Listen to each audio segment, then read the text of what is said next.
Got 5 unexplainable scary stories for you, and these stories are just wow, great and fun to listen to, and perfect to listen to if you're studying, sleeping, relaxing, or just want to listen to a scary story. And thank you so much for stopping by. I appreciate it a lot. And please like the video and subscribe to the channel before we get into the video. The channel's goal is 500,000 subscribers, so please subscribe to the channel. And yeah, without further ado, let's get into 5 unexplainable scary stories. Anthony Willis. Anthony Willis is sitting in my chair today, a young man who is somehow skinny and fat at the same time and has greasy, unwashed hair. It crosses my mind that maybe I should have the chair cleaned when he leaves.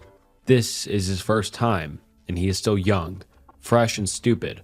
Hopefully, when he leaves my chair, he will be knowledgeable and maybe, just maybe, have gained a little understanding. So, how old is your child? Oh, 2 months. Interesting. Most new parents count the age of a newborn through weeks and days. Makes sense when every week is a new milestone. And most of them don't need a second to think about how long the child has been in their lives when they've only been there for such a short time. Do you have a wife? Yes, she's 21. Wow, that's the most defining thing he can think of about her? Her age? Not how long they've been married or even her name? Now that I think about it, he didn't mention his kid's name either, or even if they're a boy or a girl. Of course, I already know it's a girl because I read his file before he came in. How are they? Now he's fidgeting in his chair. Interesting.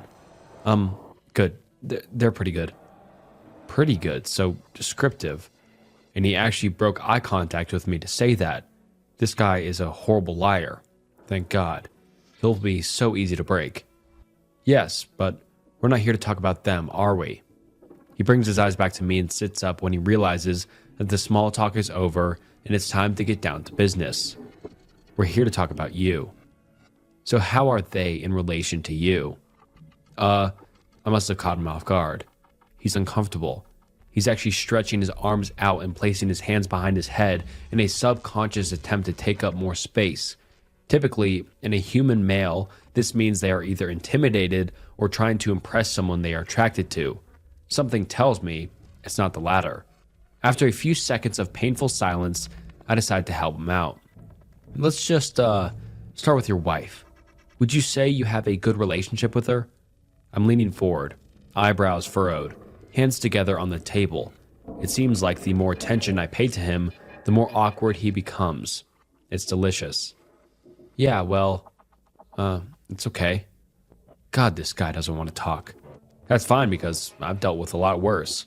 I have a lot of baddies come through this room and sit in my chair, so far I've broken them all. Do you ever have arguments or disagreements? Now I've got them. People who are on the brink of divorce or murder will more times than not tell me that their marriage is okay. I think that people have a very hard time revealing things like that to strangers.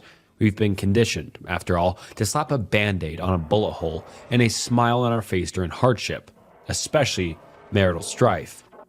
Well, yeah, we do. We do argue. What do you argue about? He's looking away from me again. I think this time he's trying to hide the emotion in his eyes. Lord forbid a man were to show any emotion. He gives a tiny chuckle that looks like it took a lot of effort to get out. Everything, really. Everything. That doesn't sound okay. That sounds miserable. Yeah, miserable. It can be, actually. Ever since she, got pregnant. He's still not looking at me. In fact, he's trying so hard to avoid eye contact, he has his face pointed almost completely away from me. That painting of a plant on the wall must be extremely compelling because many of the people who have sat in that chair have spent quite a bit of time staring at it. Funny, because I always thought it was just a dumb painting of a plant. How have things changed between you two since she got pregnant? More fighting. A lot more fighting. Now he has gotten to the point where instead of spreading out, he is starting to take up less space. He's gripping his thighs and sitting upright. What do you fight about? Try to be specific. He's moving his hands up and down his thighs now. God, he just can't stop fidgeting, can he? Just stuff like I don't know. It's always something. Every time I walk in the door, there's something wrong. Like I've done something wrong. I just can't do anything right. Do you help with the baby? Man, I try to. So now he's calling me man. Looks like I'm already breaking down walls. But it's like, what am I supposed to do? It's not like gonna be able to make it stop crying. Oh, interesting. Very interesting. So now the baby's in it, and she's breastfeeding it, so it's not like I can help with that. And she never wants to just let it cry. She thinks it's our job to just jump up every time that it makes a sound and find out what's wrong. And I'm just like, won't she get spoiled like that? The more upset that he gets, the more fragmented and confusing his sentences are. But we've had one advancement. He referred to his baby daughter as she instead of it. So, would you say you have different parenting ideals than your wife does? Oh, yeah. He's looking me in the eyes now and nodding furiously. Sometimes I'll get mad and I'll be like, so what? Let the damn kid cry for a bit. And then she'll just lose it. Lose it? Oh, yeah. Now he's mimicking my behavior by leaning forward and using hand motions. Suddenly, I'm his best friend. Tells me I'm a bad dad. Tells me she hates me. I hate it when she says that. Because you love her? Because it fucking pisses me off. His reaction is almost explosive, and I've dealt with worse, so I don't react. Because you love her? Yeah, I guess, he mumbles. What about your daughter? Do you love her? Of course I do. I mean, she drives me batshit, but she's still my kid. I just don't know. I don't think she should be treated like the Queen of England, you know? Oh yeah, I know. I know all about you, Anthony Willis. And I know exactly how you feel about your wife and daughter. Does your wife call you names or put you down when you fight? Yeah, lazy bastard, fat ass, dumbass, deadbeat. Like, she thinks it's my fault I can't get a job in this shithole economy. I'm not applying myself. How long has it been since you held a job, Anthony? I already know the answer, but I ask anyways. Just because I want to see him squirm. It's been, like, a while, maybe a few months. Suddenly, he's not looking at me anymore, and he's leaning back in his seat like he thinks if he gets far enough away, the question won't hit him, or maybe that I won't hear him. But I don't have to hear him because I know why he's really sitting in my chair. So, does your wife work? No, of course not. She can't work because of the baby, right? She quit her job like a couple months before the baby was born. Isn't that a load of shit? She just gets to prop her feet up all day while everyone rushes around her like she just gave birth to baby Jesus. And then they all scream at me to get a job like it's just that easy. If neither of you work, then how do you support yourselves?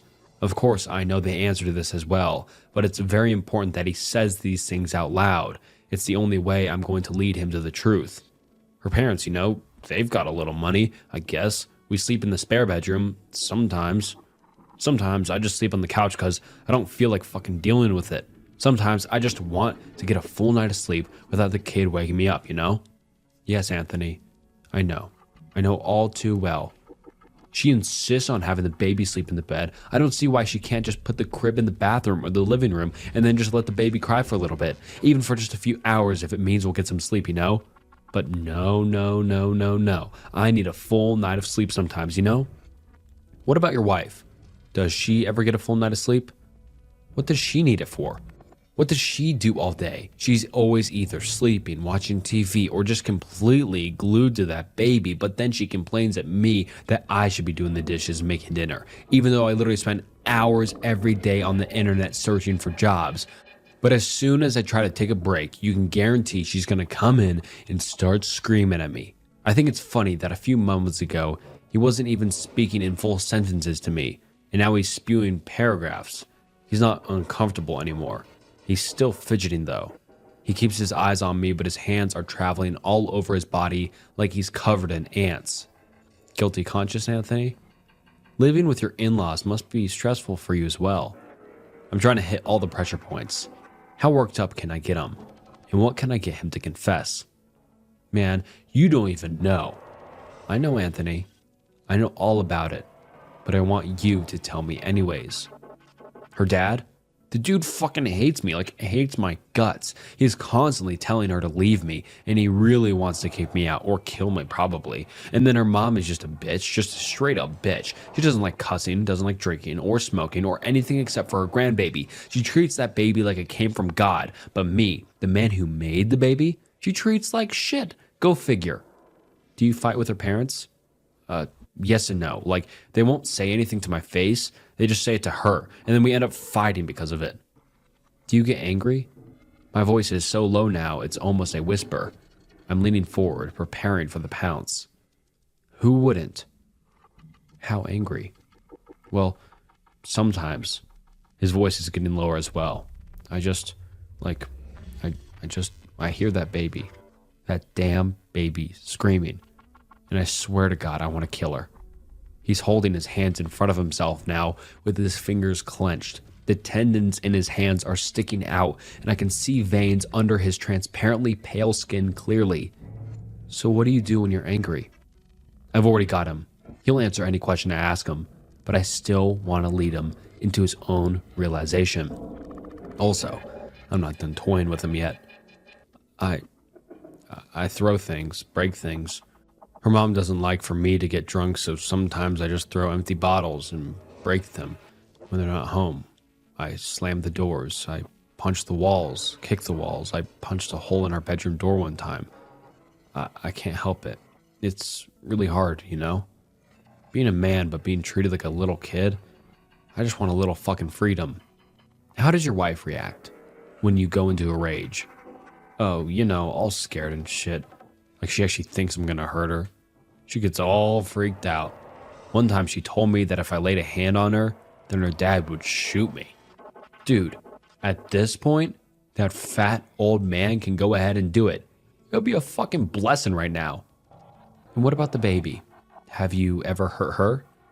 God, no, of course not. I've screamed at her before, told her to shut up, but all parents get frustrated. It's actually supposed to be normal to get frustrated sometimes, but I get treated like I'm a monster or something. Sometimes when she's crying so fucking loud, it's like I just can't take it anymore, and I have to punch something. Like the wall? Or the door? Yeah, like that, you know? Or what about the lamp? Do you sometimes smash the lamps? Sometimes. Yeah. It's like I just want some fucking sleep and sex. This is really hard to admit, especially for a man. But you know, we've been fucked since before she gave birth. She doesn't understand because for her it's not as big of a deal. She doesn't even take one single second to think about how that affects me, especially since I can't really jerk it more than maybe once a day since we have absolutely no privacy. I have to hide in the bathroom like I'm a kid again. It's humiliating.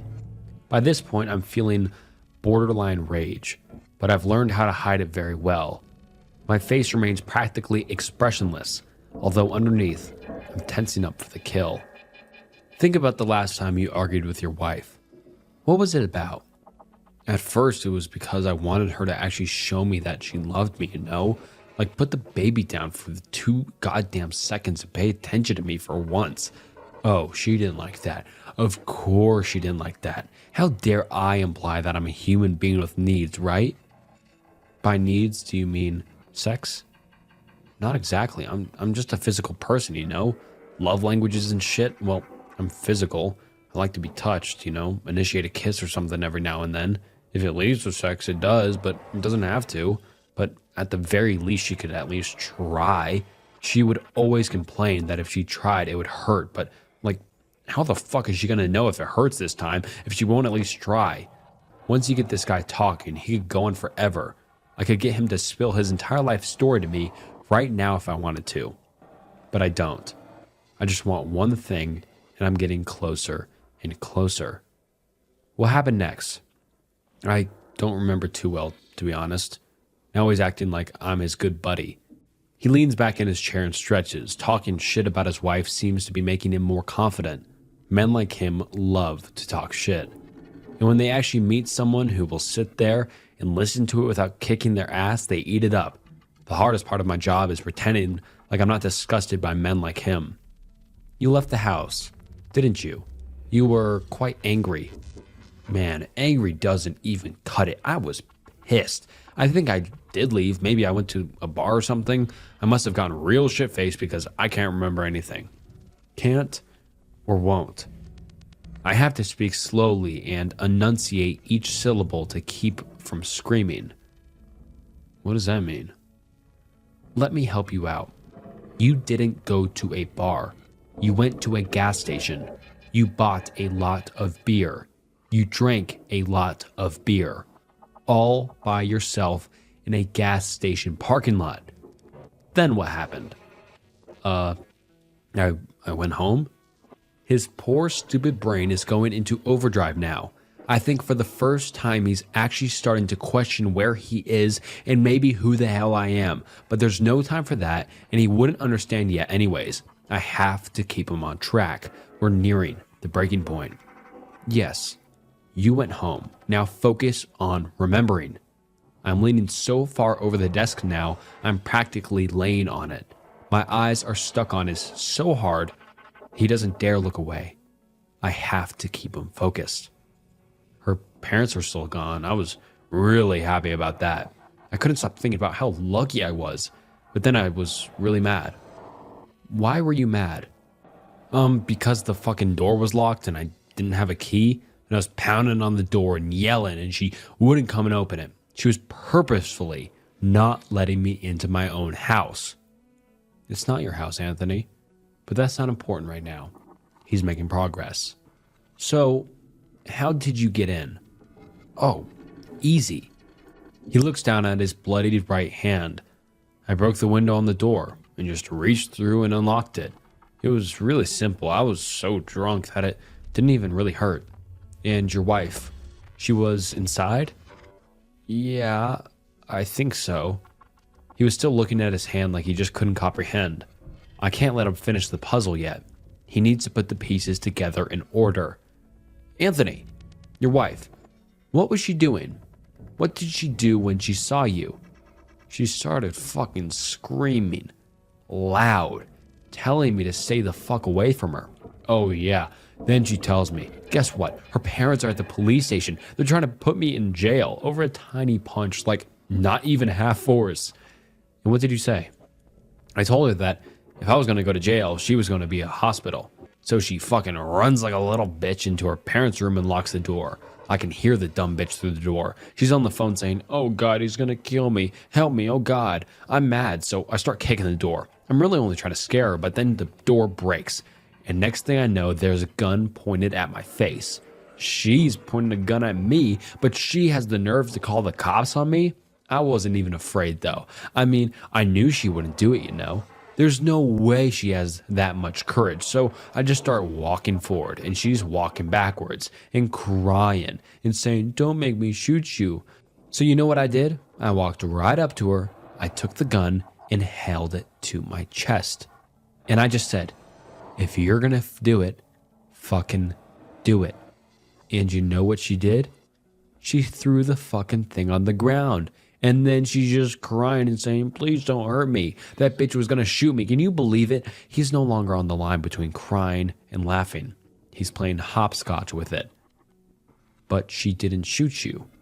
She couldn't do it. The game is over. Anthony Willis will be leaving my chair and taking his filthy, greasy hair with him. He won't be leaving a better man. It's simply too late for him. But maybe I can rid the world of his stench once and for all. Maybe I can properly finish the job he left half done. No, she couldn't. She was too sweet, too kind, too babying, too scared. Hell, I don't know. But she made a fucking mistake. I saw some bright lights. Yep, she had called the fucking cops on me. She had denied me sex like I was fucking unworthy, locked me out of my own house, pulled a gun on me, and then called the cops. And of course, who are the cops gonna believe? Not me for sure. They always take the chick's side. Always. Probably because they think she's gonna bone them, you know? No, Anthony. I don't fucking know. A shoulder to cry on becomes a dick to ride on, as they say. What did you do to your wife, Anthony? Well, I thought, you know what? Maybe I should show her what it's like to have a gun shoved in her face. So I grabbed it off the floor and pointed it at her. And then, I don't know. I was so drunk. Yes, you do remember. You remember exactly what you did. I remember she screamed or something. The cops were banging on the door. It scared me. Say what you did. Say it. I realize that I'm no longer sitting and I can't calm myself down enough to sit back down. I'm going to break him. He looks at me with tear-filled eyes, a pathetic and ugly look for him. I was just so scared. No, Anthony. She was scared. I think there was some kind of accident, like she fell. His veiny, bloody hands are on his face now. They weigh down his skin and make his eyes look saggy and inhuman. No accident. What did you do? I think he's rocking now. The truth is fighting him hard. It's fighting to come out and be free. And I think that very soon he will be defeated by it. I think I shot her. Shot who? Who was she? I'm walking across the floor now and then standing over him. I want to hit him, but I know it would be pointless. So I fight him the only way I know how. My wife. Her. No, Anthony. Her name. What was her name? Oh God, what's happening? Where am I? Who are these people? He tries to rise from my chair only to find that he is bound, but not by chains. Why can't I leave? Why can't I stand up? This is my last question, Anthony. Just answer it, and I will answer your questions. I'll tell you everything. What was her name? He curls up his knees and hides his face in them like a tired child. I can't say it. You have to say it, or you won't ever leave this room. You won't ever leave this chair. Please don't make me. Please. He's openly sobbing now, and I can't help but remember how he felt towards his sobbing, pleading wife. You cannot leave unless you say it. There's no other way. This is the toughest stretch, but I know that I've already won. All I have to do is keep pushing. He's so close to breaking. He's wailing, stops, and he is calm for a few seconds. He breathes deeply a few times, and I allow him this reprieve. When he looks up at me with bloodshot eyes, I know there's no need to prod him anymore. The truth is bubbling its way up to the top. The silence is thick and heavy and suffocating, which I know will make it all the more relieving when it is broken. Priscilla. My wife's name is Priscilla. The words come out flat and emotionless. I wonder if this is the same way he looked when he pulled the trigger. Her name was Priscilla, I correct him. Standing up, I walk away from him and sit back down in my chair across the table from him. It's time to answer some questions. Your name is Anthony Willis. You died when you were 23. This is the house that you killed Priscilla and yourself in 10 years ago. These are the people that live here now. You can see them, but they can't see you or hear you. They have a message for you. The young couple sitting on the other side of the room are watching with wide eyes. I know that they can't see or hear him, but the goosebumps on their arms and panic in their faces tell me that they can sense him. One of them is gripping the other's arm so hard I can see pale fingerprints in their arm. Anthony is sitting in the chair and finally looks like what he is. Dead. His eyes are flat and detached, his mouth hanging slightly open. They want you to know that this is their house now, and you are not welcome here. You never were welcome here. It's time for you to stop breaking their lamps, kicking holes in their walls, and terrorizing their children. That's why I'm here, to give you this message and to enforce it. He doesn't respond for a few seconds, but I am willing to wait. I have learned that death is a very hard thing to accept, even for those who deserved it. I'm not surprised when he finally starts to fight against his invisible bonds. He is trying so hard just to stand, but I know that his chains are unbreakable. Much stronger people than him have fought them and lost. The chains are made powerful by personal items of his obituary, a picture of him and his dead wife at their high school prom, and a picture of his dead wife and their baby daughter. The couple, who now owns the house, are becoming more frightened as he struggles. His presence must be stronger now with all the energy he is exerting. If he keeps this up, they may be able to see his physical presence. No, this is my house. You're not going to take that away from me. You can't make me leave. He is fighting full force now, which is actually stronger than I would have thought when I first met him. No, Anthony, you are going to leave. I pull a lighter out of my pocket, click it, and produce a small flame. Anthony seems to go even paler when he sees it. When I burn these items, you will be released from this world to go wherever it is you will go.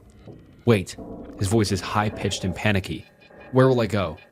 That's for you to find out, Anthony. I'm still alive, so I don't know. I bring the flame towards the pictures in front of me, but he cries out again, and I allow him his last words. Am I going to hell? He asks quietly and looks pleadingly at me. I don't know, Anthony. Why don't you send me a postcard? I light the pictures. I know the couple in the room with me can hear the screaming because they both jump and grow a shade paler.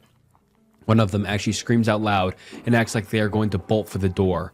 To my surprise, they find enough courage to stay. I know that I was terrified as well the first time that I heard the wailing death screams of an unwilling spirit being forcefully ripped from this world, but now I find a small amount of pleasure. The world could always use less Anthony Willises. Of course, it's the most horrible people who seem to cling to life the hardest. It might be because they are so terrified of what waits them on the other side, or maybe it's because they want to just inflict as much pain as possible. Either way, it's not my job to know. It's just my job to get rid of them. Not a job I chose, but the job that was chosen for me. The last remnants of Anthony Willis are fading out of this world in long tendrils of smoke that continue to spark in an unworldly manner. The young couple are holding each other and hiding their faces from the gruesome sight that I have grown so desensitized to. Eventually, the smoke starts to clear, but a musky, sulfurous smell is still lingering in the hazy room. Yes, I'll definitely be having that chair cleaned. The next few moments are silent except for the haunting echoes of Anthony's passing. The couple finally look towards me. One's face is tear-streaked, and they are trembling. The other steps forward and addresses me while never letting go of the other's hand. Is it gone? They ask in a whisper that is barely more than a breath.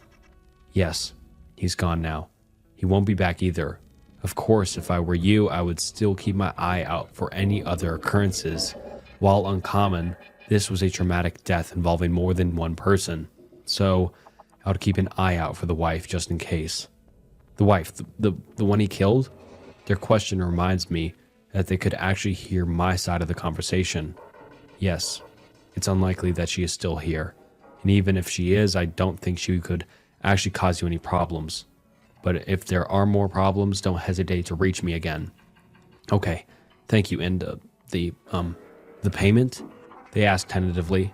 I never ask for payment up front because, in my experience, any medium who asks for payment up front is a fraud. My assistant will get you about that. Is there anywhere you can stay for the night?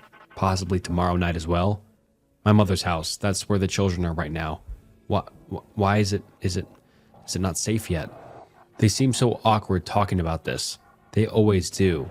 I find that many people, when actually confronted with the supernatural, would rather brush it under the rug and erase it from their minds. I can't blame them, honestly. It's not the kind of thing you can just bring up at a company picnic in casual conversation. And retelling the story around a campfire at night just seems to make light of the situation. His presence is gone, but there's a remaining mist and bad odor that will likely persist until at least tomorrow evening, possibly the next morning even. Some people have found this smell to be overbearing, and some have even had negative side effects due to it. Nothing too serious. Headaches, nausea, lightheadedness, moodiness. Finding another place to sleep for the next 2 nights would be safer. I think that's a great idea. I'll call your mother now. The one who has been crying seems eager to leave this place and return when the memories are less fresh and easier to reconstruct into something tangible. They leave the room quickly, and as soon as the doors opened, the pressure in the dark and musty room is lightened. I don't know what to say. I don't understand this at all, but thank God for people like you. What would have happened if we hadn't called you? I mean, could it have gotten worse? Well, if you had waited too long, I wouldn't have ever been able to help you. I'm sorry for your family's misfortune, and I hope you can able to move past this quickly. The children may take a little time, of course. The younger they are, the better they seem to be able to remember it for some reason. Even the baby? Especially the baby. She'll probably remember this years and years from now, even after you've long forgotten. I'm sorry, I don't want to be rude, but I have a flight to catch, so I can't stay for much longer. No, of course, go ahead, thanks again.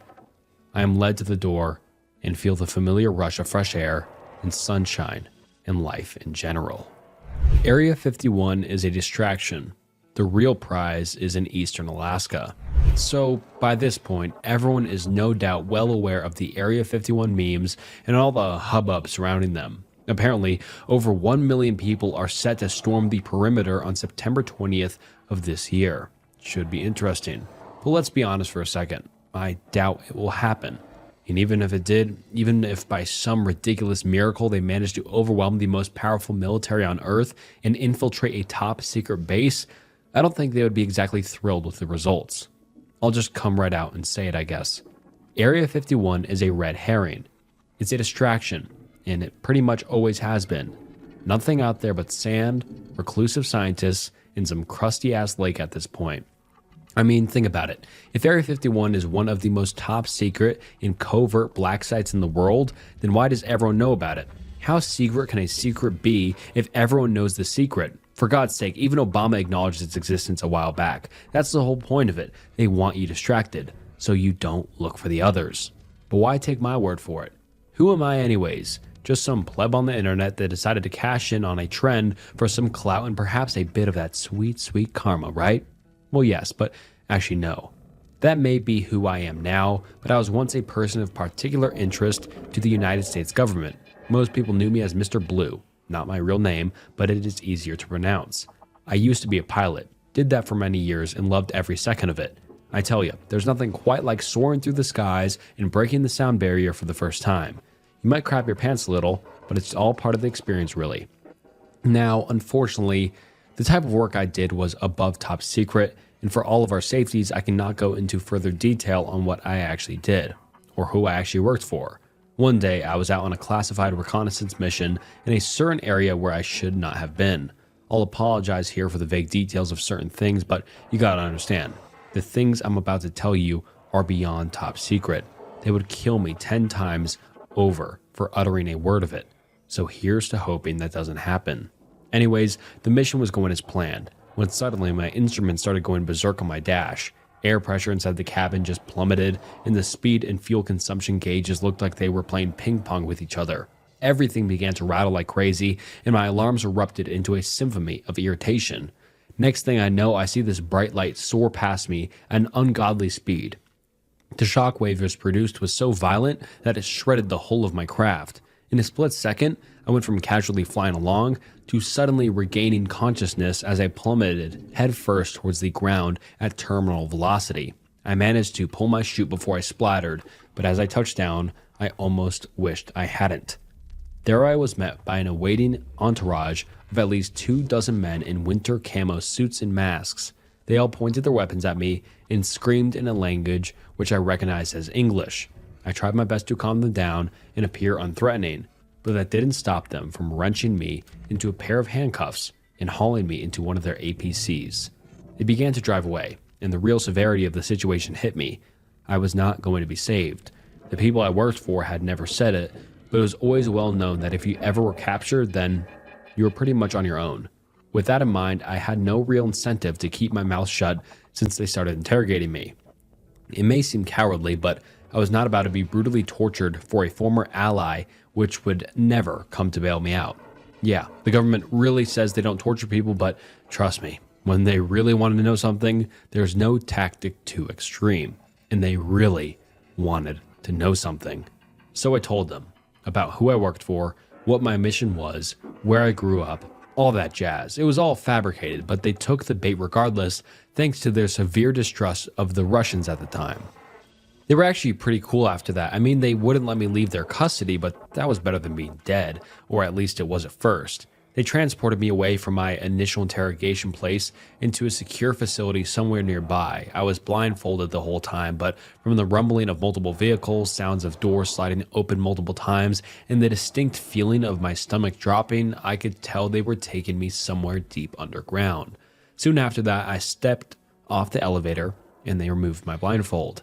Their leader was a guy with a stern face, thick gray beard, and eyes that looked etched from concrete. He wore a black suit with some symbol upon his heart pocket that I didn't recognize. He stepped in front of everyone and outstretched his arms while staring me in the eye. "Welcome to your new home." An ever so slight grin slithered onto his face as he said it. I glanced down the dismal gray hallways, which seemed to stretch out further than I could see in multiple directions. They led me down the hall on the right, past dozens of locked corridors and rooms before ushering me into a cell. My handcuffs were removed soon after, and the door slid shut behind me. The same man that had welcomed me to the facility then approached the window and pushed the intercom button. "We appreciate your cooperation, Mr. Blue. I don't believe there is any reason why our time spent together has to be unfriendly. I apologize for all this, but you must realize that this is a necessary precaution we must take. I hope you understand." I took a moment, then nodded back to him. "Wonderful. We'll have dinner set to you soon. If you require anything, then please notify one of the guards outside of your quarters." And with that, he and his little entourage turned and strolled down the hallway. That was my very first night in the facility I eventually came to know as FEZ. I don't think it's the official name, but I heard several personnel at the base refer to it by that acronym over the years. I still don't know exactly what it stands for. Forbidden Enclosed Ziggurat? Forsaken Evil Zoo?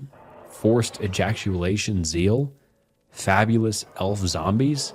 The best I could really come up with was Fortified Experimental Zone.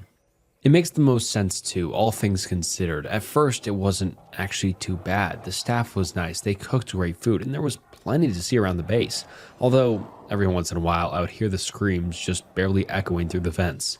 They interviewed me probably 100 more times after that, and were especially interested in the craft which I was piloting. The craft in question was one of our own top secret technologies, but unfortunately, it had been blown to smithereens by whatever that light was, so I couldn't tell them much about it.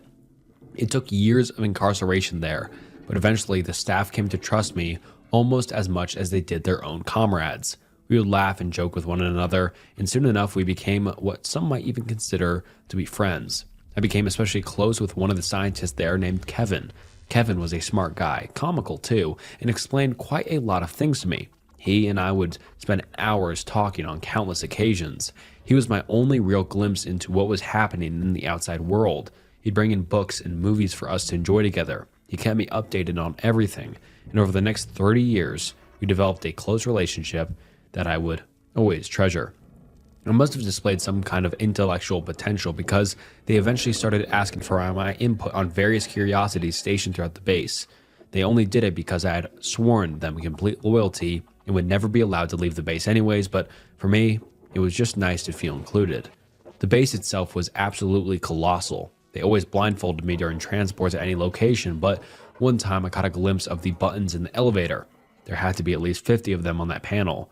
I remember the first time they showed me one of the lockdown blocks. There were guards posted at every cell, and I heard some very strange noises emanating around me as we traversed the halls. I thought for sure they were about to show me some horrendous beast from the depths of hell, and prepared myself accordingly as the howls of unseen things echoed throughout the halls. The lead scientist, Dr. Roosevelt, rolled back a 2-day mirror curtain, and my heart froze with anticipation. In the cell before us, there was nothing more than a human girl in a gray jumpsuit. She was young, maybe 5 years old or so, but there seemed to be nothing out of the ordinary about her. I looked to Dr. Roosevelt, and he flexed his cranial muscles before pressing a button. I heard the sound of gas seep into the room.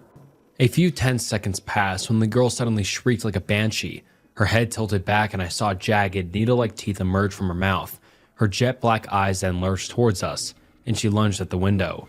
She struck it hard and fell back to the ground, snarling and hissing like some ravenous jackal. Dr. Roosevelt then pressed the button again, cutting the gas and posing a question. "You ever seen anything like her, Mr. Blue?" All I could do was shake my head slowly as I watched the young demon child stalk about on the other side of the glass. They found her in the woods outside of Whitehorse with a freshly disemboweled man. She was eating him and appeared unaffected by the sub-zero temperatures. I suddenly felt like vomiting, but I said nothing, only stared back at the unusual, gruesome little girl. What the hell was she? Unfortunately, I never was told anything else about her, and I doubt the personnel knew much more anyways. They came to show me a lot of very strange things over the years. a giant brownish orange haired primate that walked upright and seemed to respond to facial movements, a humanoid shaped being that was only detectable via infrared equipment, a golden chest that would instantly kill anything that touched it, a 10-foot tall creature wrapped in vines that emitted bouts of radiation and blended into environments with perfect camouflage, a monstrous fish at least 80 feet in length, frozen in nitrogen, various abhorrent creatures that I'm guessing were the results of relentless genetic tampering. I've never seen anything like it. All of the monstrosities housed there, and the secrets buried in their possession. They also asked for my advice on a certain paradoxical phenomenon that had plagued them as well. They told me that for decades there had been hundreds of unsolved cases of human disappearances that seemed to defy all explanation. Young children would be found on cliff edges that they could not have possibly reached, while old and frail people would be discovered dozens of miles away from where they were last seen only a few hours later. Most of them would never be found at all, though. I could almost see the fear dripping from their eyes as they relayed case after case of the recorded incidents, and it was clear, although not said, that they had no idea what the cause was. Unfortunately, neither did I, as it was the first I'd ever heard of the bizarre phenomenon. I told them honestly that I didn't believe my former allies were responsible, but I don't know if that made them feel better or worse. Throughout all my years there, I had always found one thing peculiar. After all the weird and terrifying things they showed me, there was never any mention of extraterrestrials. That's what everyone thinks these black site facilities house after all, but nevertheless they made no mention of it. That made me smile a bit when I thought about it, because they had no idea how close they were. The closest thing they had was this weird tentacle creature with a ringed set of teeth in its mouth. It looked almost like an eel, but possessed 4 iridescent green eyes and a ring around its head. It didn't live in the water either, but instead slithered around on the ground in a very swift and very unsettling motion. They said its DNA resembled nothing like anything they have ever found on Earth before, hence the reason they believed, but were not certain of its otherworldly origins. Kevin and I got back to talking in his quarters one night, as the rest of the crew retired for the evening. He shared with me a bit of his brandy, and we were content to just chat as friends late into the night. He told me a lot about himself that he had never mentioned before. He showed me pictures of his wife and his son that had been taken from him. Kevin admitted his son had died in a car crash a couple years back, while his wife passed 2 years later of cancer. It broke my heart to hear that, and I felt sorrow for my dear friend of some 30 years. Kevin was in his early 50s, but you'd never know it with the enthusiasm in his voice. It was during that conversation Kevin ended up mentioning something I found particularly interesting. He told me that he believed that if an alien species existed and were advanced enough to traverse the galactic canopy and reach Earth, then they would obviously be quite intelligent. He said he didn't believe in any of the Hollywood depictions of doomsday aliens hell-bent on destroying humanity. He thought they'd be a lot more subtle than that. Think about it. You find something intelligent which represents almost no threat to you, and the first thing you do is try to kill it? Kevin asked skeptically, as I considered his words for myself. That'd just be a waste, and no species that fancies themselves as advanced beings would do something so brash. At least I hope they wouldn't. He chuckled slightly and shot me a knowingly look mixed with a unique intrigue that almost glistened in his gray eyes. Even if they thought we were destroying our own planet or something, why would they care? There are trillions of other planets in the Milky Way alone. They could pick any of them if they wanted natural resources. I chuckled to myself, almost sensing where the conversation was headed. It's not the planets thereafter, I replied. Kevin snapped and pointed his finger at me as his face lit up. Exactly. They'd want to study us, learn how we operate, how we organize, and how we live. Kevin's hand motions turned eccentric and saw his access badge jostle around his neck. He took another sip of brandy and continued.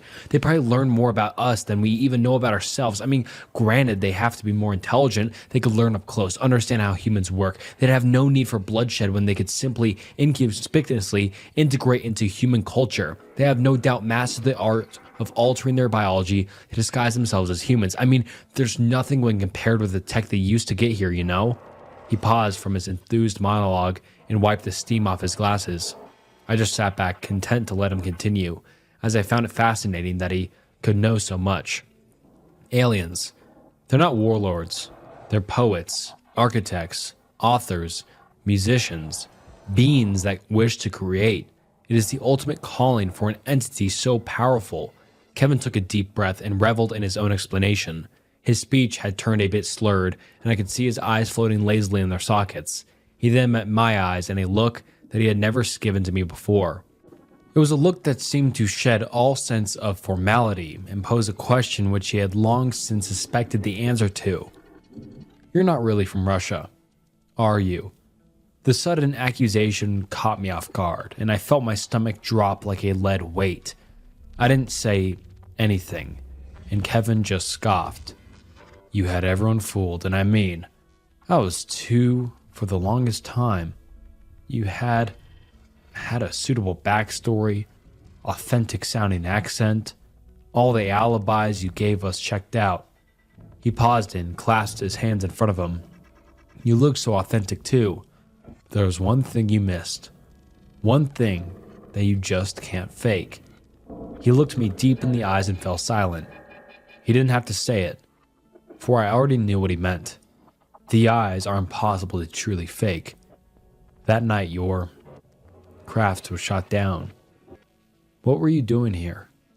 Kevin and I maintained a prolonged eye lock before I finally responded. "Reconnaissance?" For the first time in decades, I dropped the Russian accent, as it was clear there was no longer any reason to lie to my dear friend. "And what did you see?" Kevin stared into the very depths of my soul as he asked, and I spoke the truth. "Beauty, poetry, creators much like us." Kevin just stared at me for the longest time, as if he were weighing my soul in his mind. I wondered what he planned to do since he had found out, but I didn't ask. Kevin eventually smiled and rose to make his way to the cell door. He reached into his coat pocket and withdrew a black steel pistol with a long snout. I slowly met his gaze and he chuckled. "Mr. Blue, do you wish to go home?" I nodded after pausing to think for a moment. Kevin looked over his weapon and primed it for use. "I hope your allies can forgive us." Without another word, he flashed his security badge and the locks on the door gave way. He motioned for me to rise and follow, and so I did. Kevin glanced back and forth down the hallway, but due to the late hour, there was no one around. He and I sprinted down the corridor and onwards to one of the security booths. He flashed his badge as I hid just out of sight. He entered the room, and I heard the noise of a brief scuffle before two bright flashes ended it. Kevin reemerged with wild eyes and beckoned me to follow. He and I dashed down the hallway and reached the massive main shaft elevator soon after. For the first time, I entered without a blindfold, and Kevin punched the button to the top floor and the security code required to power it. The security system will be down for a good half hour, but automated distress beacons have already been activated. That gives us about 8 minutes. Kevin dropped the clip from his pistol and popped in a fresh one. I saw spackles of blood on his glasses and cheek, and a frenzied look in his eye. "Here, take this." He reached out his hand and held something which I had not seen in decades, the old radio for my craft. I took it, and he and I met eyes as the elevator door opened. It was back to running after that, but a few minutes of it, we had reached an underground parking facility. Kevin quickly unlocked a nearby vehicle, and the two of us hopped in as we fired it up. The engine roared to life, and Kevin accelerated through the lot. A moment later, and we exited the underground facility, and I saw my version of the night sky in over 4 decades. There were men stationed at the perimeter gates that attempted to stop us, but Kevin didn't flinch. He crashed right through the wire fence on the perimeter, causing multiple lights to activate in our wake. I heard a siren blaring behind us and the silhouettes of people dashing throughout the snow. "There's a suit in the back, put it on." I did as he requested without question, and fit the snug polyester garment over my body. It covered every square inch from foot to the nape of my neck, and felt incredibly comfortable. "There's a dial on your right side. You can use it to mask your body heat. They're going to be after you." He tossed a map into my lap and continued barking instructions. "You can contact your friends with that radio, right?" His eyes flashed to me as he slid onto the main road and away from the compound. "Yes," Kevin nodded. "Make your way north. They won't be expecting that. There's a river up there about 30 miles away through the forest. Once you find it, head east until you find a small town. Ask the guy at the post office for Mr. White. He's a friend of mine who's agreed to help you. He'll take it from there." I tried to digest the flow of information as best as I could and remain confident. It had all just happened so suddenly. I stashed you some MREs in the bag. Should last you a good couple of weeks. Kevin then swerved around a corner and reorientated us into a new dark road. In the sudden influx of adrenaline, a sudden thought occurred to me. What happens to you? Kevin didn't seem to want to acknowledge that question. Forget about that, just get back to your people. Behind us, a flurry of lights suddenly ascended into the night sky. The whirling sound of rotary blades then pierced the tranquil canopy of the blustery night. Shit, I had hoped I could get you a bit farther than this. He suddenly slammed on the brakes, my head lurched forward, and the car spun back and forth along the icy road. Take this too. He handed his long barrel pistol over, and I hesitantly took it. He and I then met eyes for one final time. This is where we say goodbye, Mr. Blue. Why are you doing this to me? Kevin sighed, and I saw a certain sorrow swirl in his ironclad pupils. He stayed silent for a moment, and only when the sounds of approaching engines grew louder was he spurred to reply. You don't belong here. You don't belong in a cage. I don't know where you come from, but I want you to see the ones you love again. His eyes began to water, and he jostled his neck before looking me in the eye one final time. I hope you don't think of us as captors or kidnappers. I hope you see us as you see yourself. I just hope you can understand. A single tear then rolled down his hot cheek. I put my hand on his shoulder. I always have, and I always will. Thank you, Kevin. I then held out my hand and he grabbed it tight as we shared one final moment before I ventured into the blizzard. The journey from then on was long and arduous, with me spending weeks trudging through snow and frozen forests. Hounds, men, and machines pursued me for days, but somehow I was able to elude their efforts. The terrain was brutal, unrelenting, but eventually I managed to find the river which Kevin had mentioned. By that point, all of my pursuers had long since gone silent. I followed the river and found the town, and soon after the man known as Mr. White. He was a kind man, and gladly invited me into his house to avoid the agents. It is there that I have been ever since, awaiting my allies' arrival. They were stunned to hear from me again, but not as stunned as I was to find out the radio was still functional. They weren't entirely sure whether they could even trust me anymore, but I didn't leave them much of a choice when I threatened to go public and expose them to the world.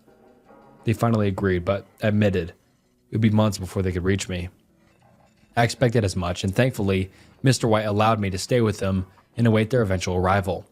I found out soon after that my dear friend Kevin, to whom I owe my freedom and life, had been found deceased. The authorities ruled it a S-word, gunshot wound to the back of the head, but obviously, I have my doubts about that. It truly broke me to learn one of my true friends' demise, but I knew it was what he expected. I like to think that is the way he chose to do it, and furthermore, it is the reason I am here posting this now. Kevin's legacy deserves to live on, and this is the only way I know how to do it. And with that, we have come full circle to this message you are reading right now. To address the original topic, Area 51 is indeed a ruse. Kevin held a lot of power in his previous role, and he told me all about the operation.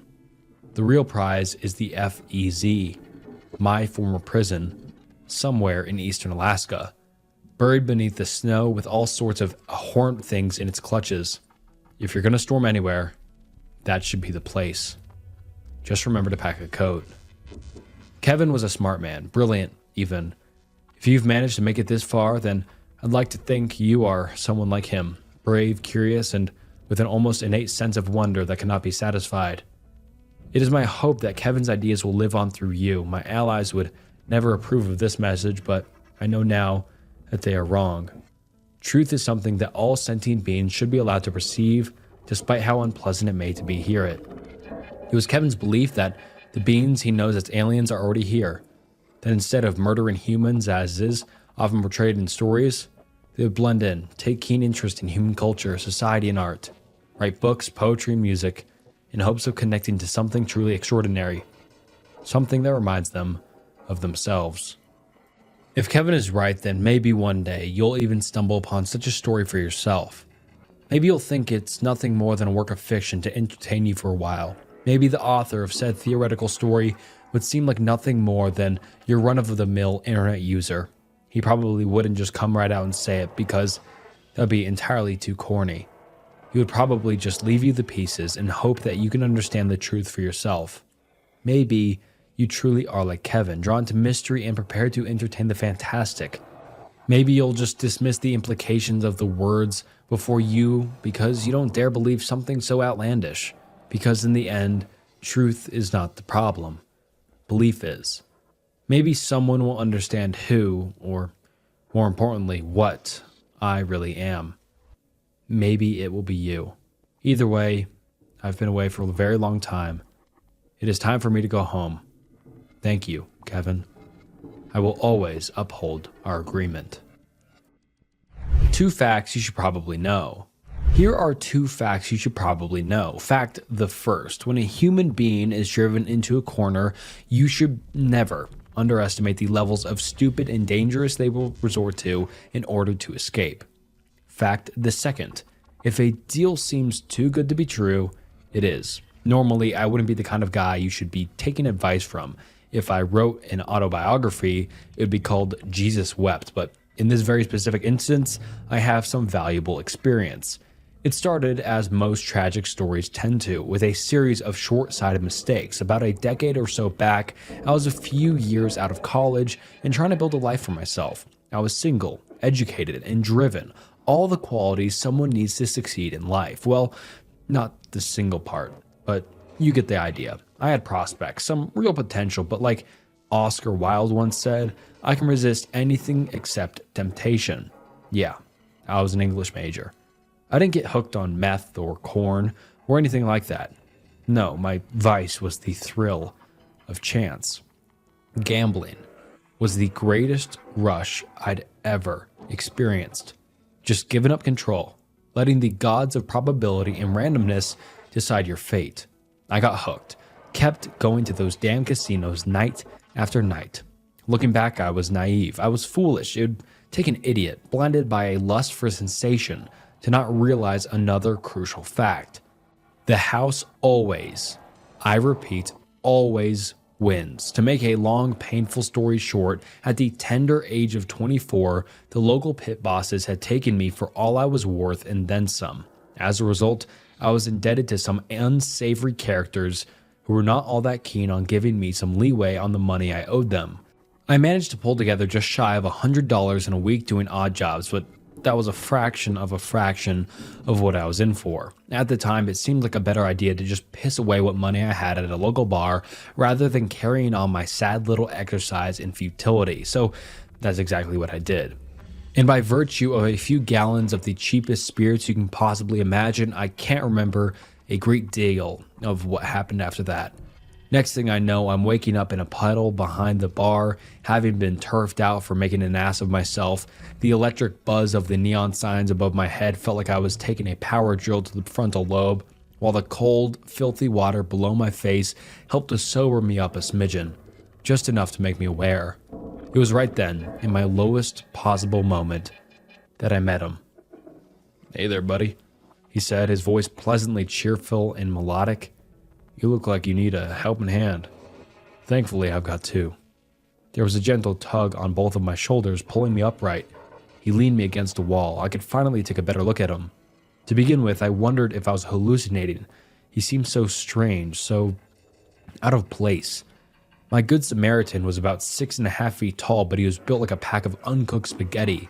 A long, lean, string bean of a man. That being said, the black and white pinstripe suit he was wearing still somehow managed to be form-fitting, like it was just painted directly onto a featureless body.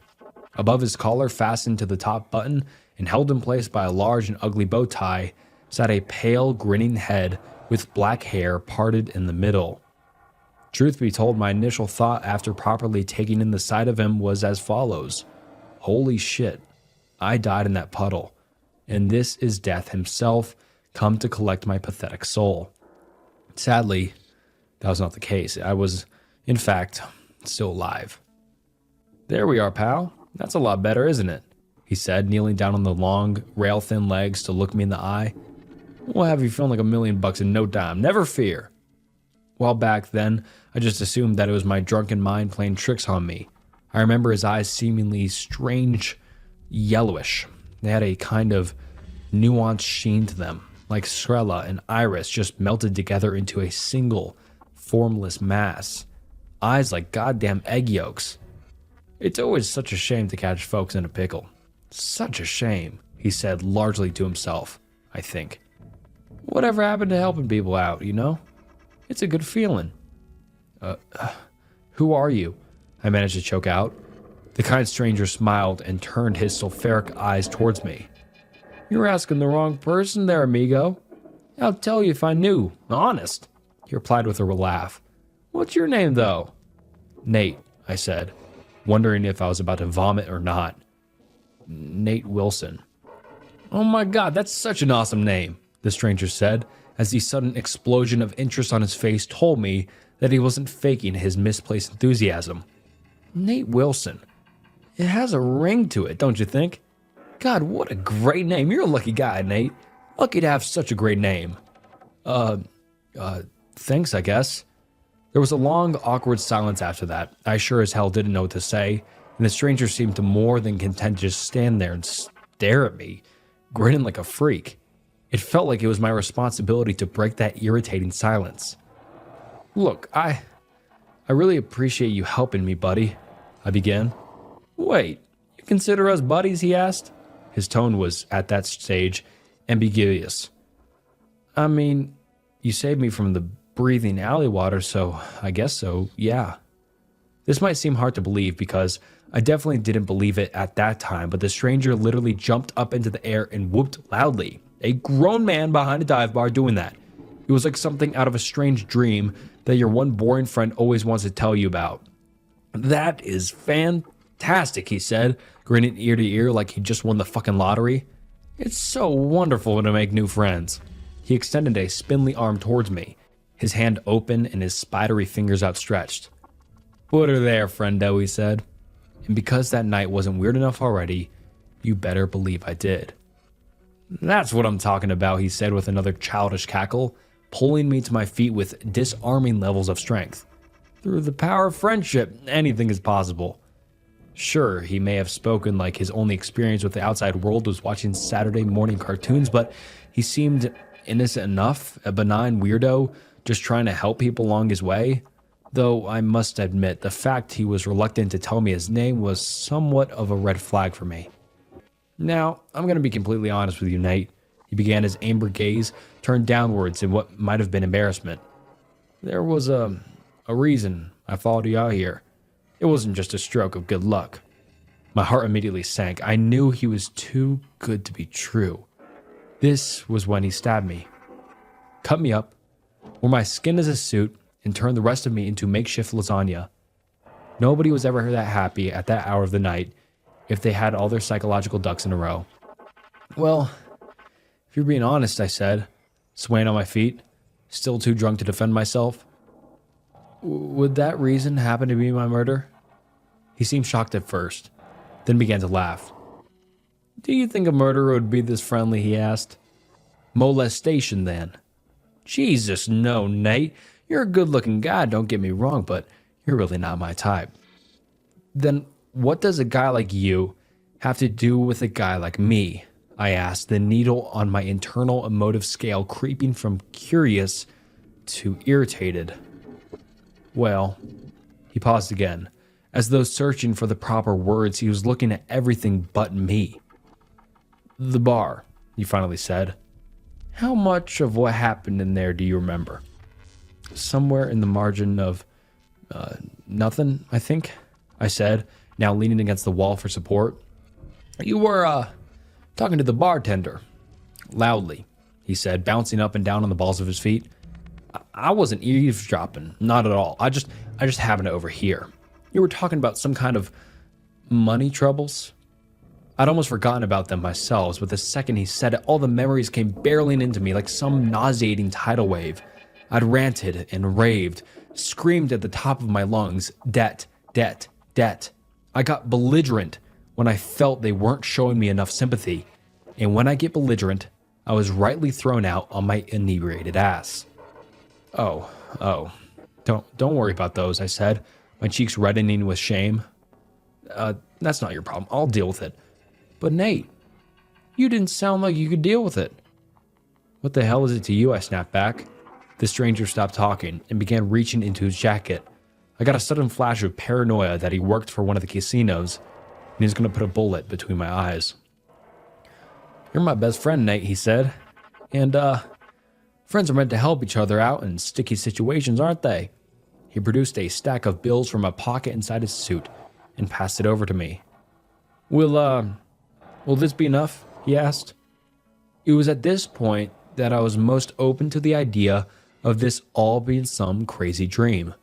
With the curiosity of a madman, I quickly counted the money this total stranger, calling me his best friend, had handed to me. 20 fucking grand. It would bail me out, and then some. "Oh, holy shit," I said, though I can't remember if it was out loud or in my head. I can't possibly accept this." "Please do," he said with another ear-to-ear grin. "You need an awful lot more than I do." A sober me might have been too proud to indulge him, but funnily enough, drunk me had a far more realistic take on my level of desperation. I was a desperate man, trapped in a corner. Fact the first: when a human being is driven into a corner, you should never underestimate the levels of stupid and dangerous they will resort to in order to escape. But why was the only question I could summon. He smiled and shrugged. "Because I like you," he said, "and I like helping people." "But you've only just met me." "So what? A friend is a friend is a friend. Why overthink it?" I collapsed back against the wall, holding the stranger's 20 grand. It was a way out of my dire situation. I'll pay you back every penny with fucking interest. I swear to God," I said. The stranger laughed. "No need. I've got no shortage of money. Just take it and bail yourself out, okay? Then promise me you'll stop gambling." There were big, swollen tears running down my burning cheeks. The stranger's kindness was baffling, but it was the most beautiful thing I'd ever experienced. He was a true saint in flesh and blood. I'll never gamble another penny," I said. Without another word, I lunged forward and hugged him. A long, warm, tight embrace. By the end, I could feel his emaciated limbs wrapped around my back. "Thank you so much," I whispered, my tears dripping onto the shoulder of his suit. "What are friends for, right?" When I finally prized myself off of him, I just couldn't stop laughing. It was nerves, probably. The stranger watched me, a kind of eccentric joy burning in his big, yellow eyes. He seemed to like just observing. "Oh, one more thing," he said, reaching into his jacket again. "A little something I wrote up in the bar, just to help you out." He passed me a piece of paper, folded into the size of a pamphlet. I didn't even think to check at the time. I just shoved it into the pocket of my filthy coat and carried on thanking him. I needed that money, Lord knows I did, but I couldn't just take it without giving something in return. There must be something you want, man," I pleaded, palms open in deference to his generosity. "Anything. I owe you my life, man. Just name your price. I can't thank you enough." The stranger grinned and stroked his narrow chin in contemplation. "Now that's an irresistible offer," he said, almost jokingly.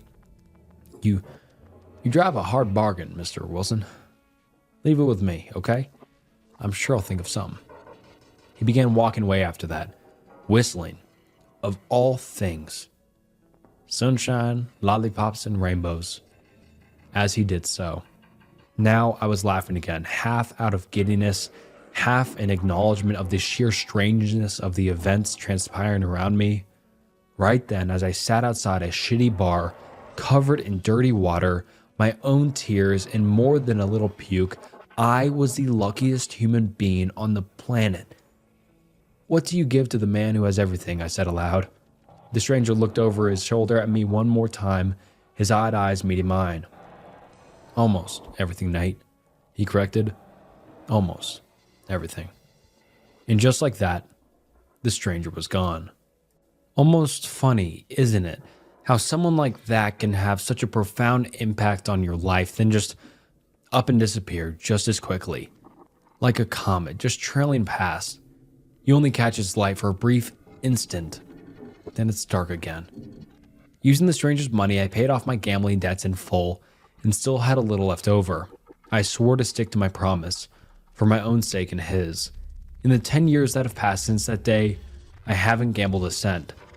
Once I was all square with the house, I finally took a moment to check the piece of paper that he left me. At first, I only sort of skimmed it, and it didn't make a great deal of sense to me. Just a list of dates from 2007 to 2017, each accompanied by a sentence fragment. It was only when I sat down and took a long, hard look at what those fragments actually were that I realized the stranger couldn't possibly have been human. No, he was so much more than that. It was a list of instructions specific down to the days, minutes, hours, and seconds, where to be and what to do in order to maximize success at that given moment. He'd left stock tips for companies that didn't exist, but would come into existence exactly when he'd predicted they would. He'd left exact instructions on which house to buy and how to get it at the best price, clothes to wear, jobs to take, friends to make. 5th of October 2009, go to Starbucks in town, meet Jesse O'Brien, 3:51 to 17 p.m. 2 years later, Jesse O'Brien became Jesse Wilson. The stranger had even engineered me meeting the love of my goddamn life, precise to the exact second we'd first make eye contact. I invested in the right stocks and pulled out the wrong ones, avoiding company deaths and market crashes like some financial Houdini. My capital skyrocketed and my personal wealth just grew greater and greater. 8th of June, 2011, buy house 10 Aspen Way, don't rent, 6:43 p.m. And so I did. Jesse and I moved into that big, gorgeous house once our honeymoon was over. We were wealthy, healthy, and deeply in love, but something was missing. Something the stranger had accounted for too. 17th of August, 2012, conceived child with Jesse, 8:31:19 p.m. Our little girl is called April. The stranger picked it, not me. She's 4 now, and I love her with all my heart.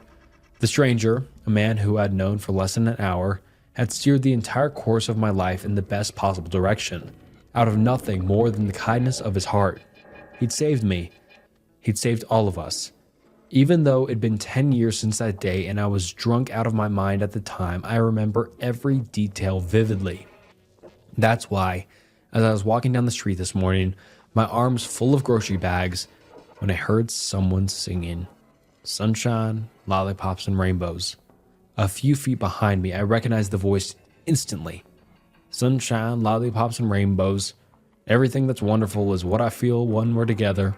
His melodic voice sang, his tone screaming jovially. Brighter than a lucky penny, when you're near the rain just disappears. Dear, and I feel so fine. Without a moment's hesitation, I turned to face him. It looked like that strange man hadn't aged a day in an entire decade. He even wore that same pinstripe suit that he had on the first night I met him. Just to know that you are mine, he finished the verse with a smile and threw open his arms. Jesus Christ, I said, my face cracking into a smile impossible to hide. It's actually you. The one and only, baby, he said with a laugh and a grandiose hand gesture. How's Jesse, by the way? I opened my mouth to answer, but he raised a hand as though to politely silence me. I'm sorry to drop in after. Gosh, has it really been 10 years?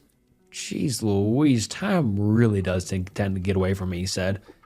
Anyway, the reason I'm here is because I finally figured out what I wanted from you. Beg your pardon? 10 years ago, you said you owed me something. Anything, he replied, though I almost heard it back in my own voice as he said it. I couldn't decide at the time, but I think I now know. Oh, of course, it's wonderful to hear, man, I said, my heart filled with a sudden trepidation. So, what is it that you want? The stranger gave me that same ear-to-ear grin that he was wearing back behind the dive bar in 2007. Well, I've thought about it for a long time, amigo, and I've finally made my decision, he said. I know what I want from you, Nate. He paused to take a step closer to me. His eyes were just as golden in the daylight. I want your name, Nate." I almost laughed to begin with, but I soon realized he wasn't joking. He was deadly serious. Uh, my name? Yes, Nate. I've always loved your name. It's so wonderful," he said, wringing his hands with glee. "See, I've never had a name myself, and it's always left me feeling a little left out, you know? I've wanted a name for so long, and I decided just recently that the name I want is yours. I think it'll fit me just right." This man had given me my entire life. He saved me from getting killed by casino sharks back in '07, and every wonderful success I've had since I owed entirely to this decade-long itinerary. With all this in mind, who was I to turn him down this last batshit crazy request? If he wanted to go around calling himself Nate Wilson too, what right did I have to stop him? "Sure thing, buddy," I said with a smile. He leaned forward and embraced me, almost crushing the groceries against my chest. "You have no idea how happy you've made me." It's the least I can do after all you've done for me," I replied. The stranger, or rather Nate Wilson, extended another spidery hand towards me. "Let's shake on it," he said, his voice elated. And I did. We went our separate ways after that. I walked home, and he ran off into the city, singing and cackling with mirth. It brought me some peace of mind to know that my debt to him was finally repaid, and that some simple token gesture was all that I needed to do it. When I arrived back at 10 Aspen Way, I saw April playing around with her toy lawnmower in the front lawn. I smiled and called to her, but she didn't respond. She was too wrapped up in her fictitious duties. I made my way inside with the groceries. Jesse was in the kitchen cutting up carrots. Sunshine, lollipops, and rainbows blasted out the radio. Today just kept getting weirder and weirder. "Hey, babe," I called to her, putting the groceries on the kitchen table. You'll never guess who I ran into this morning." Jessie didn't respond. She just carried on chopping and hummed to the tune. "Babe, everything okay?" I asked. Still no response. At this point, I was beginning to get a little worried. With a peculiar heaviness to my every movement, I walked over to Jessie and placed a tentative hand on her shoulder. It just went straight through her like a goddamn body, like she was a hologram, or I was. I recoiled with a sharp, short yelp and fell against the kitchen table. Again, no response from Jessie. What the hell happened? "Honey, I'm home," I heard a familiar voice call from the hallway outside. Jessie suddenly perked up, turning her head towards the noise. "Hi, sweetie," she said. "We're out there for a while. I was beginning to get worried." The stranger walked into the kitchen. A smile stretched across his waxen face. "Sorry about that, honey bunny," he said. "I met an old friend in town. We had a little catch-up." As he said that last part, he threw me a sickening wink with one of his piss-yellow peepers. "Huh?" Jessie said. "Anyone I know?" She leaned forward and gave the stranger a kiss. The kind of kiss she always gave me. "Ah, nah," the stranger said with a chuckle. "I don't think you've ever met him." I felt like my mind was going to implode. Nothing going on was making any kind of goddamn sense. The whole world had gone crazy. April called from outside, something about the grass. "You mind taking over the carrots for a sec, babe?" Jessie said to the stranger. I better go check on April."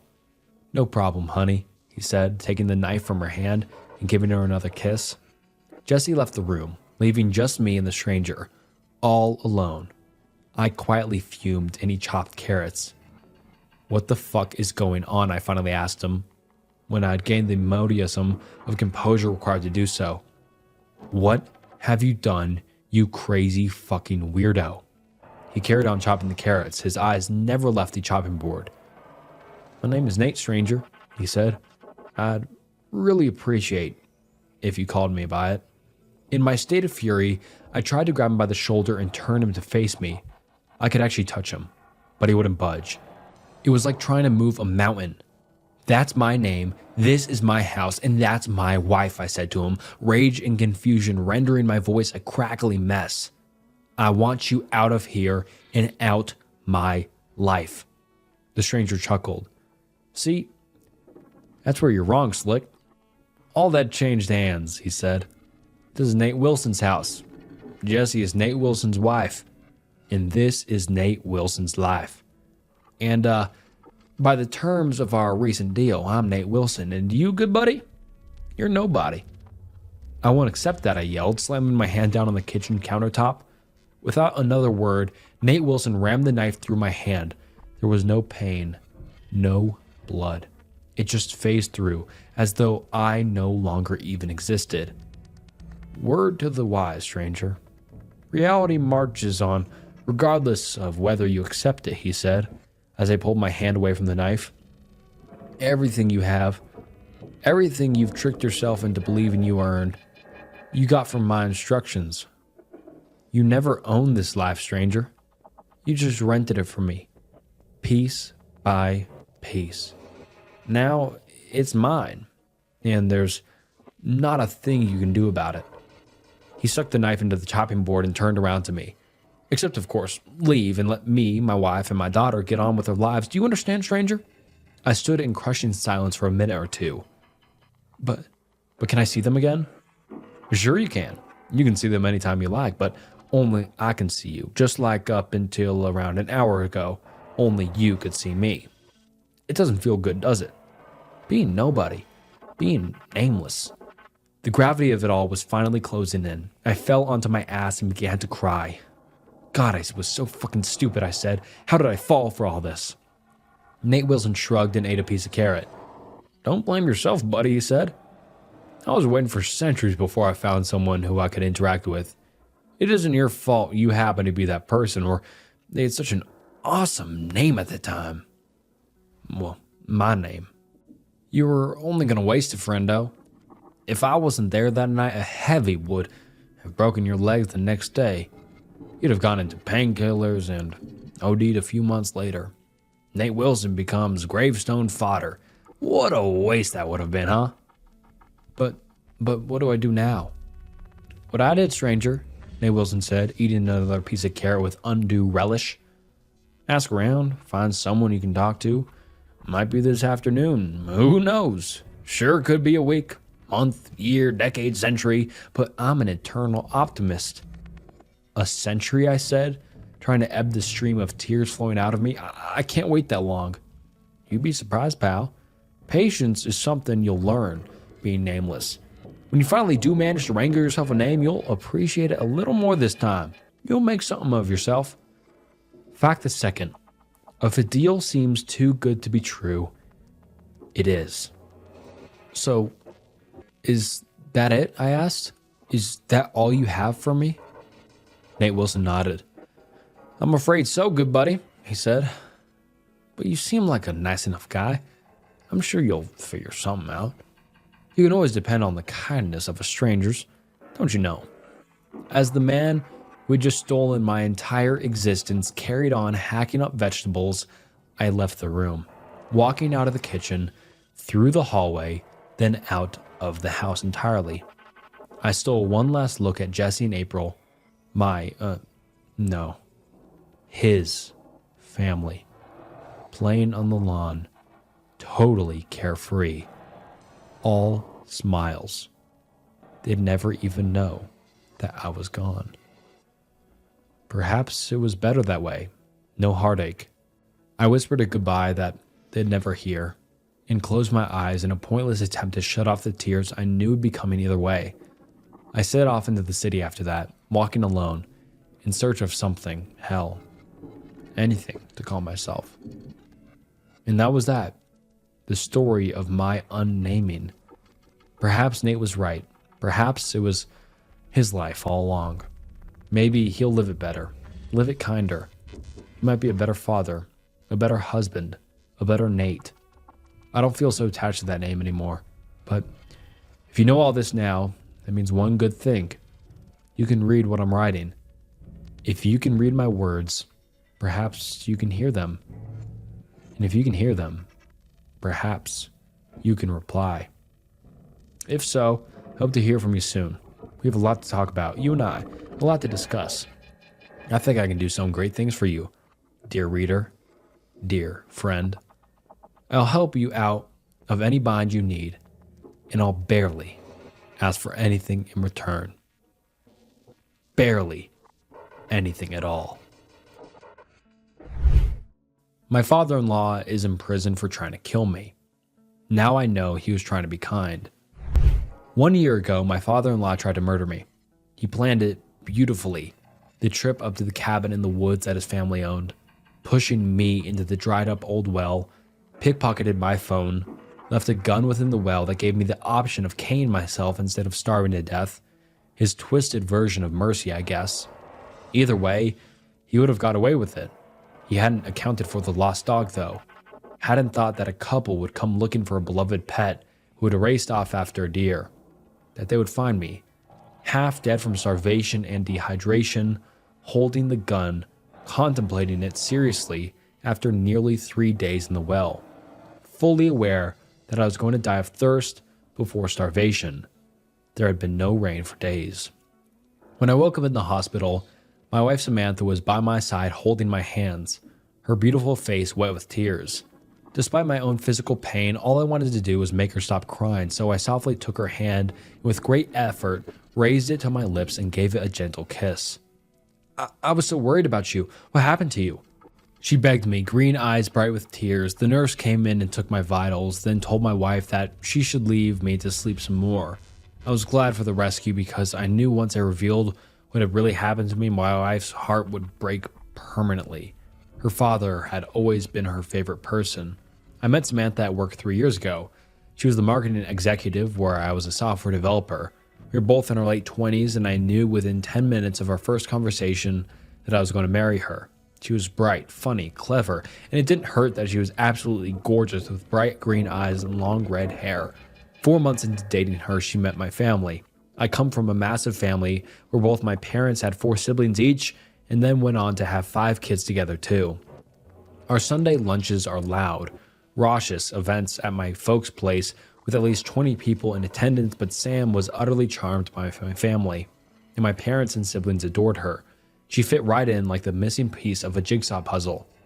Everything was going so well until Sam decided it was my time to meet her only family member, her father.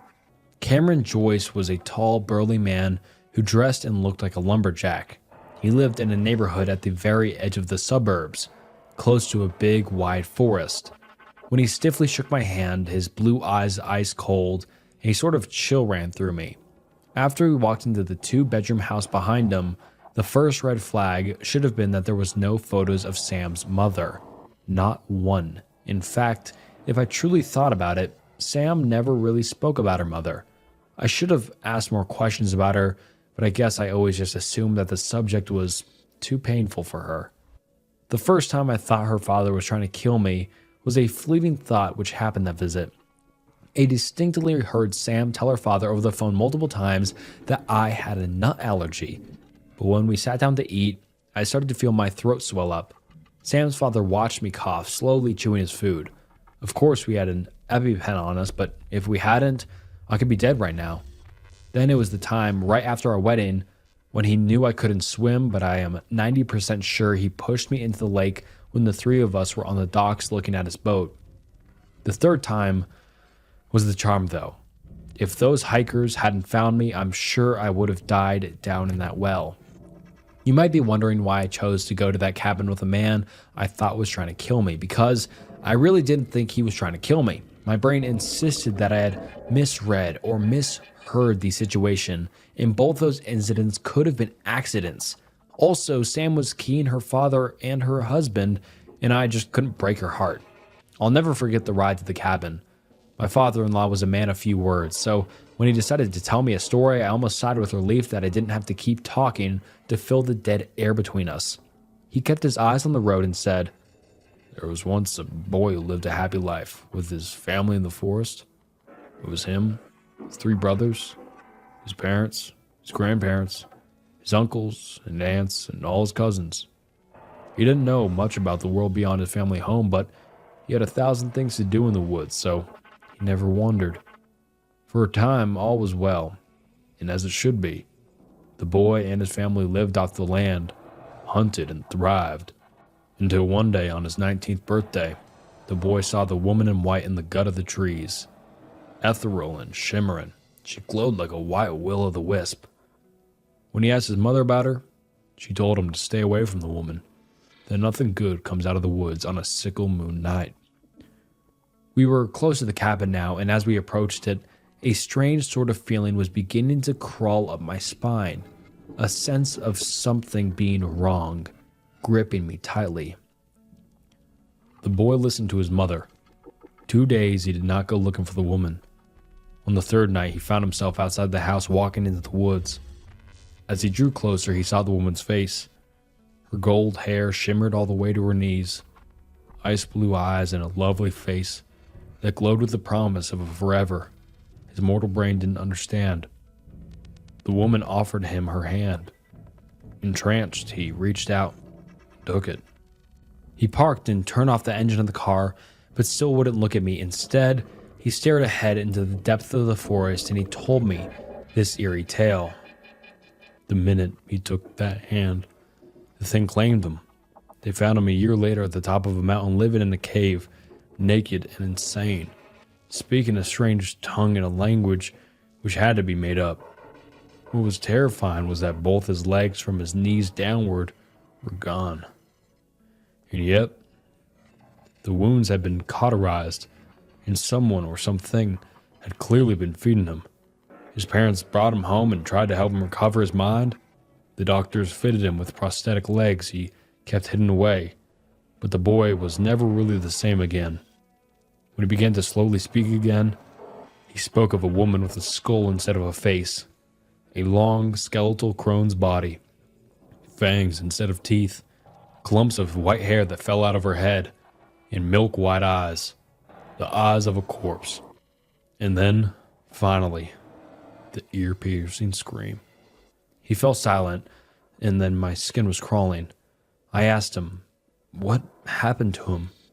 My father-in-law broke out of this trance and looked at me, his expression unreadable. Let me show you how to hunt. The trial was short. My father-in-law was caught in possession of my phone and several other items that suggested what he planned to do. His internet search history revealed extensive ways to murder someone. When they put Cameron Joyce in prison, my wife cried herself to sleep every night for a month. I think she blamed me for what happened, even though she never would say those words. I would catch her looking out for our apartment in the direction of the forest, which we could clearly see. She grew more and more forgetful, wouldn't go to work, would sleep all day. Some days she wouldn't even brush her hair. Her face grew more haggard, and sometimes, when I saw her naked form in the bed in the moonlight, I could swear I saw her ribs through her translucent skin. Her sadness was going to devour her, and there was nothing I could do about it.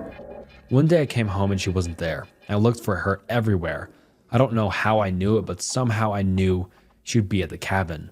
I jumped into my car and sped there at full speed, not caring how many fines I would have to pay. I got there just before dark and I caught sight of her. She was naked, her back to me facing the forest.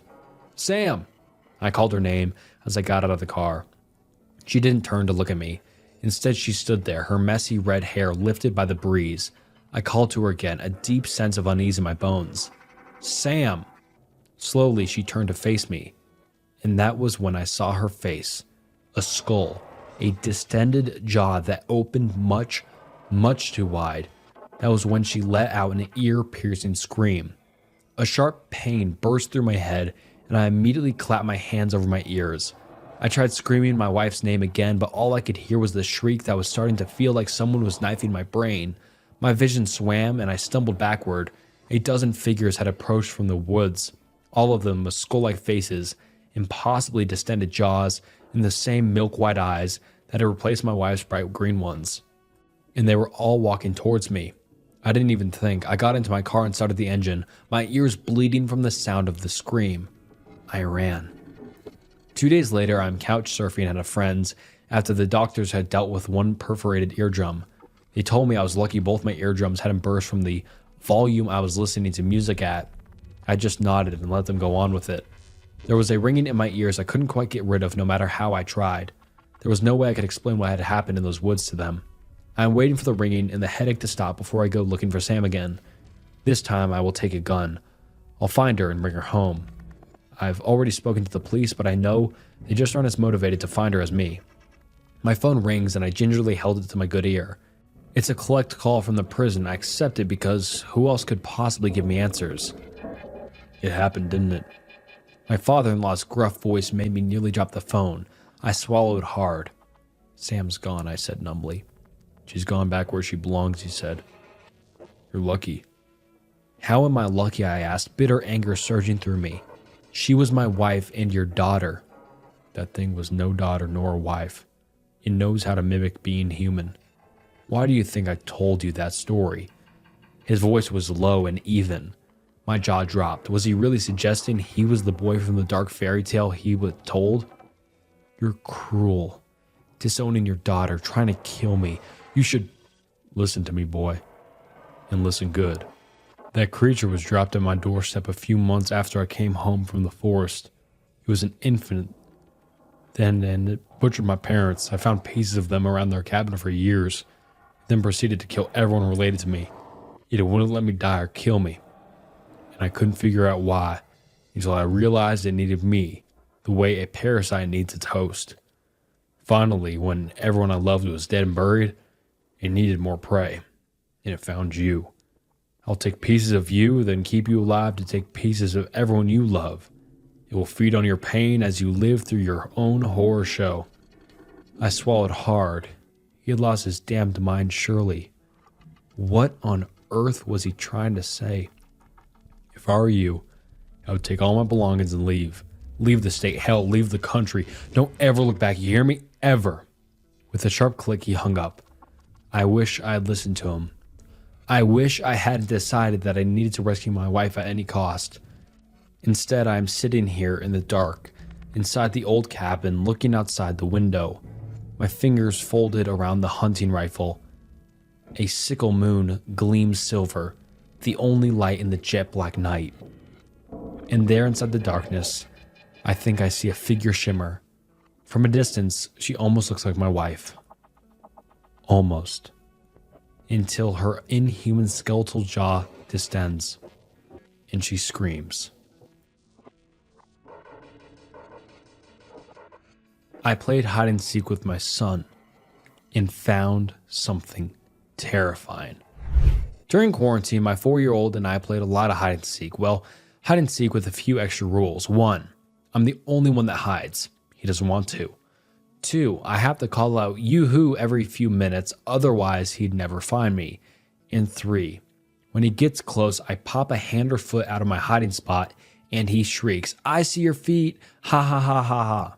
4-year-olds are really stupid, okay? And I didn't exactly have the money to buy him a ton of toys. We just moved out into this house a few weeks ago. The rent took up nearly my entire paycheck. I got all the furniture from Free Cycle. We ate beans and rice often, and I was still driving around a 20-year-old car. Hide again, Benjamin said, tugging my hand. Hide again. But it's almost bedtime. Please. Okay, but only one game, okay? Go count in the kitchen. He ran around the corner as fast as he could. 1, 2... I ran through the living room, and then I saw it, the hall closet. Perfect. I opened the door and ducked inside. It was a tight fit, all those scratchy, furry old coats pressing against me, but it was worth it. Because the better the hiding spot, the more time I got to myself. I pulled out my phone and started browsing Reddit. Soon his muffled footsteps sounded around the dining room. I waited a minute. When he didn't seem to be coming my way, I cracked the door. Yoo-hoo! I called out. Footsteps grew louder. I heard his muffled giggles as he walked towards me, and then he started going up the stairs. What an idiot. I cracked the door open a little further, just in time to see his little feet disappear from the landing. Then I shrugged. More time for me. I sat back down in the closet and pulled out the phone. Mommy, I heard him giggle from upstairs. Mommy, where are you? I smiled. I wonder if a mom invented hide and seek. It's quite brilliant. You get a few precious minutes away from your child. They're not even supposed to make much noise, but you're entertaining them at the same time. Absolutely Yoo-hoo! I stopped. Every muscle in my body froze, but I heard it clear as day. A soft, clear voice calling from upstairs. But Benjamin and I were home alone. Oh God. Someone's in the house and Benjamin. I burst out of the closet. Benjamin, where are you? I heard Benjamin's footsteps running above me. His giggles trailing down to me. I couldn't move, couldn't breathe. Benjamin, I finally screamed. More giggles, and then Benjamin's voice.